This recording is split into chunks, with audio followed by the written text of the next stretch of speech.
আসসালামু আলাইকুম, সবাই কেমন আছেন? আশা করি অনেক ভালো আছেন। আমি অনেক ভালো আছি, আলহামদুলিল্লাহ। আমি আছি রুম ইতালি। ইতালিতে অনেকেই বলে যে লটারি দইরা 5 টাকা দিয়া মানে হচ্ছে 10 লাখ 20 লাখ ইউরো এরকম মানে ইনকাম করে। তো আজকে প্রমাণ, আমি আজকে প্র্যাকটিক্যাল দেখাবো যে আসলেই এটা কি সত্য নাকি মিথ্যা। এই হচ্ছে লটারি, আর আমি হচ্ছে 20 ইউরোতে ধরছি। দেখাচ্ছে এই যে 20 ইউরো।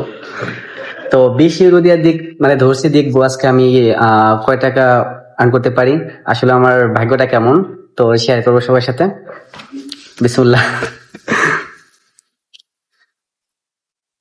এটা হচ্ছে 20 নম্বর। ওকে,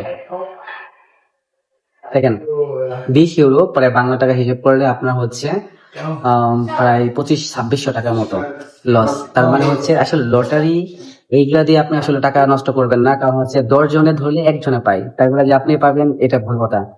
তো আমি মনে করবো যে আসলে এই লটারিতে না যাওয়াই ভালো, কারণ এখানে আপনার দিন শেষে আপনার জিরো হবে। যদি একদিন পান তার 10 দিন যাবে। তো আমার দেখা দেখি আমার একটা ভাই একটা কিনছে।